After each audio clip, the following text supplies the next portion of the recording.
ତୁମ୍ଭେମାନେ ମୋତେ ଗୁରୁ ଓ ପ୍ରଭୁ ବୋଲି ଡାକୁଅଛ ଆଉ ଯଥାର୍ଥ କହୁଅଛ, କାରଣ ମୁଁ ତ ସେହି।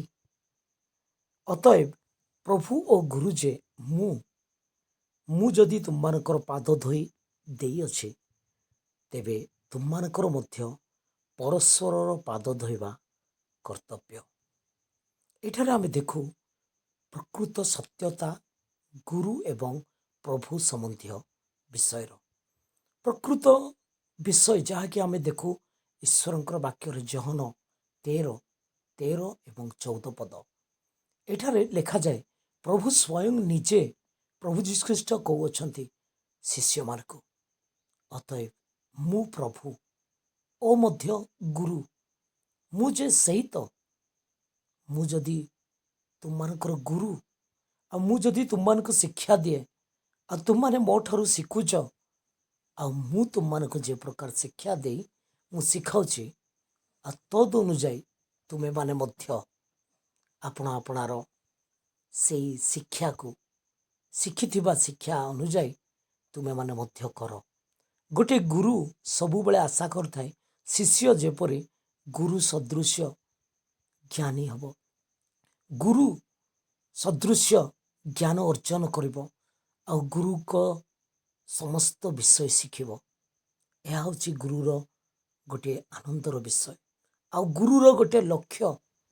ଆଉ ସେଇ ଗୁରୁ ଯେତେବେଳେ ଶିଷ୍ୟକୁ ଆପଣା ସହିତ ସେ ପ୍ରକାର କରିଥାଏ। ଆମେ ଦେଖୁ ଆଜି ସମଗ୍ର ଭାରତରେ ଯେ ଗୁରୁ ଦିବସ ପାଳନ କରାଯାଉଛି, ଆଜି ସମଗ୍ର ଭାରତରେ ସମସ୍ତେ ଆଜି ଗୁରୁ ଦିବସ କହି ପ୍ରତ୍ୟେକ ଗୁରୁମାନଙ୍କୁ ସମ୍ମାନ ଦେଇଥାନ୍ତି, ପ୍ରତ୍ୟେକ ଗୁରୁମାନଙ୍କୁ ସ୍ମରଣ କରିଥାନ୍ତି। ହଁ ପ୍ରିୟମାନେ, ଆଜି ଆମେ ବି ଆମମାନଙ୍କର ସଦ୍ଗୁରୁ ସତ୍ୟଗୁରୁ, ଯାହାକି ଆମେ ପ୍ରଭୁଙ୍କର ବାକ୍ୟରେ ଦେଖୁଥିଲୁ ଯେ ପ୍ରଭୁ ଯୀଶୁଖ୍ରୀଷ୍ଟ ସ୍ୱୟଂ ସେ ହେଉଛନ୍ତି ସତ୍ୟ ଗୁରୁ। ଯେତେବେଳେ ଶିଷ୍ୟମାନେ ତାଙ୍କୁ ଗୁରୁ ବୋଲି କହୁଥିଲେ, ତେବେ ସେ କହୁଥିଲେ ଏକମାତ୍ର ଗୁରୁ ଆଉ ପ୍ରଭୁ, ମୁଁ ହିଁ ସେଇ ଗୁରୁ, ମୁଁ ହିଁ ସେଇ ପ୍ରଭୁ। ତୁମମାନେ ଠିକ୍ ଯଥାର୍ଥ ମୋତେ ଡାକୁଅଛ, ତୁମେ ମୋତେ ଚିହ୍ନିଅଛ, ତୁମେ ଜାଣିଅଛ ଆଉ କହୁଅଛ ଗୁରୁ ପ୍ରଭୁ, ତାହା ମୁଁ ହିଁ ଅଟେ। ମୋ ଠାରୁ ତୁମମାନଙ୍କୁ ଶିଖିବାକୁ ପଡ଼ିବ। ପ୍ରଭୁ କହିଲେ ସେମାନଙ୍କୁ, ମୋ ଠାରୁ ତୁମେ ଶିଖ ବୋଲି। ଯେତେବେଳେ ଶିଖିବା ବିଷୟରେ ସେ କହନ୍ତି, ମୋ ଠାରୁ ଶିଖ, ମୁଁ କେତେ ନମ୍ରଶୀଳ ଆଉ ମୃଦୁଶୀଳ, ତୁମମାନେ ମୋ ଠାରୁ ଶିଖ, ମୋହର ଜୁଆଳି ଆପଣା ଉପରେ ଘେନ ବୋଲି ସେ ଶିଷ୍ୟମାନଙ୍କୁ କହୁଥିଲେ। ଆଜି ସମଗ୍ର ମାନବ ଜାତିକୁ ସେ ଆହ୍ୱାନ ଦେଇ କହୁଅଛନ୍ତି, ତୁମମାନେ ମୋ ଠାରୁ ଶିଖ ବୋଲି। ଆମମାନଙ୍କର ଶିକ୍ଷା ପ୍ରଦାନକାରୀ ଶିଖାଇବା ଏକମାତ୍ର ଗୁରୁ ପ୍ରଭୁ ଯୀଶୁଖ୍ରୀଷ୍ଟ। ଆଜି ପ୍ରଭୁଙ୍କର ସହିତ ରହି ଆଉ ପ୍ରଭୁଙ୍କୁ ଗ୍ରହଣ କରି ପ୍ରଭୁଙ୍କର ସତ୍ୟତାକୁ ଆମେ ଶିଖିବାର ଅଛି। ଆମମାନଙ୍କର ସତ୍ଗୁରୁ ନିକଟରେ ଆମମାନେ ଶିଖିବାର ଅଛି ଅନେକ ବାକ୍ୟ, ଅନେକ ସତ୍ୟତା, ଅନେକ ଜ୍ଞାନ, ଯାହାକି ଆମେ ତାହାଙ୍କର ବାକ୍ୟ ପ୍ରଭୁ ଯୀଶୁଖ୍ରୀଷ୍ଟଙ୍କର ବାକ୍ୟ ବାଇବେଲରେ ଆମେ ଦେଖୁ। ବାଇବେଲ ଈଶ୍ୱରଙ୍କର ବାକ୍ୟ ଅଟେ।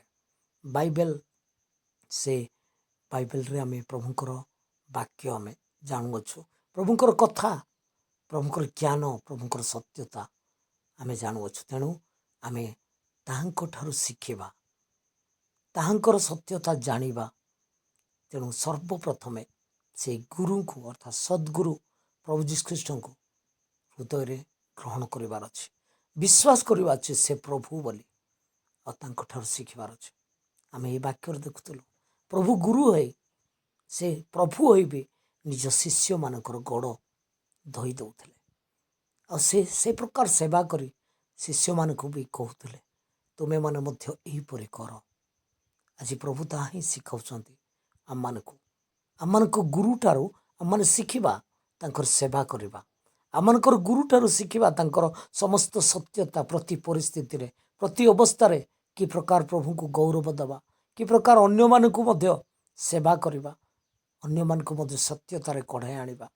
ଆମେ କେବଳ ଗୁରୁ ଗୁରୁ ବୋଲି, ପ୍ରଭୁ ପ୍ରଭୁ ବୋଲି କହିବା ତାହା ନୁହେଁ, କିନ୍ତୁ ସେ ଗୁରୁ ଆଉ ପ୍ରଭୁଙ୍କର ସମସ୍ତ ଗୁଣକୁ ଆମେ ପ୍ରକାଶ କରିବା ଅନ୍ୟମାନଙ୍କୁ ଶିକ୍ଷା ଦେବା, ଆମେ ଶିଖିବା ଅନ୍ୟମାନଙ୍କୁ ଶିକ୍ଷା ଦେବା, ଆମେ ଜାଣିବା ଅନ୍ୟମାନଙ୍କୁ ଜଣାଇବା, ଆମେ ସେବା କରିବା।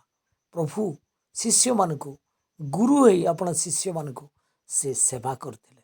ଆଜି ଆମମାନଙ୍କର ମଧ୍ୟ ସେଇ ହୃଦୟ ସେ ମନ ନେଇ ଅନେକଙ୍କୁ ଆମେ ସେବା କରିବା, ଅନେକଙ୍କୁ ପ୍ରଭୁଙ୍କର ସତ୍ୟତା କହିବା। ହଁ ପ୍ରିୟମାନେ, ସେଇ ପ୍ରଭୁ ଯୀଶୁ ଖ୍ରୀଷ୍ଟ ଆପଣଙ୍କୁ ପ୍ରେମ କରୁଛନ୍ତି। ସେଇ ପ୍ରଭୁ ଯୀଶୁ ଖ୍ରୀଷ୍ଟ ଆପଣଙ୍କର ଗୁରୁ, ଆପଣଙ୍କୁ ଶିଖାଇବା ପାଇଁ ଚାହୁଁଛନ୍ତି ତାଙ୍କର ଗୁଣ ସ୍ୱଭାବ ସବୁ। ତେଣୁକରି ସେଇ ପ୍ରଭୁ ଯୀଶୁ ଖ୍ରୀଷ୍ଟଙ୍କୁ ନିଜର ଗୁରୁ ଓ ପ୍ରଭୁ ବୋଲି ସ୍ୱୀକାର କରନ୍ତୁ, ଗ୍ରହଣ କରନ୍ତୁ, ବିଶ୍ୱାସ କରନ୍ତୁ। ପ୍ରଭୁ ଯୀଶୁ ଖ୍ରୀଷ୍ଟ ପ୍ରଭୁ ଅଟନ୍ତି।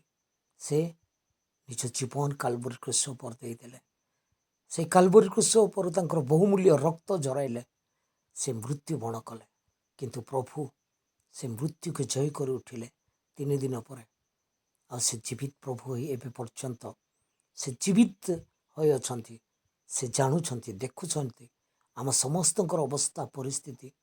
ଆଉ ତାଙ୍କୁ ଆମେ ବିଶ୍ୱାସ କରିବା ନିଜର ପ୍ରଭୁ ବୋଲି। ତେବେ ପ୍ରଭୁ ଆମମାନଙ୍କୁ ପାପରୁ କ୍ଷମା ଦେବେ। ପ୍ରଭୁ ଆମମାନଙ୍କୁ ଏହି ମନ୍ଦ ଜଗତରେ ଶାନ୍ତିର ଜୀବନ ଦେବେ, ଆନନ୍ଦର ଜୀବନ ଦେବେ। ପ୍ରଭୁ ଆମମାନଙ୍କୁ କେବେ ବି ଛାଡ଼ିବେ ନାହିଁ। ଆମମାନଙ୍କ ପ୍ରତି ଚଲାପଥରେ, ପ୍ରତି ପରିସ୍ଥିତି ଅବସ୍ଥାରେ ସେ ଆମମାନଙ୍କୁ ଧରି ରଖିବେ। ତାଙ୍କର ସତ୍ୟ ଜୀବନ୍ତ ବାକ୍ୟ ଆମମାନଙ୍କୁ କଢ଼ାଇ ନେବ। ସେ ବାଇବେଲରେ ତାହାଙ୍କର କଥା, ତାଙ୍କର ସତ୍ୟତା, ତାହାଙ୍କର କାର୍ଯ୍ୟ, ଗୁଣ ସମସ୍ତ ବିଷୟ ଆମେ ଜାଣିପାରିବା, ପଢ଼ିପାରିବା। ଆଉ ଏହି ପ୍ରକାର ଶୁଣି ତାହାଙ୍କର ସତ୍ୟତା ଜାଣି ବିଶ୍ୱାସର ସହିତ ଆଗକୁ ବଢ଼ିପାରିବା।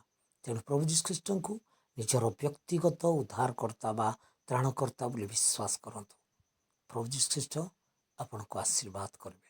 ଏକମାତ୍ର ଏ ଜଗତର ସଦ୍ଗୁରୁ ସେ ଆପଣଙ୍କୁ ଶିକ୍ଷା ଦେବେ ପ୍ରତି ବିଷୟରେ, ଆଉ କଢ଼ାଇ ନେବେ।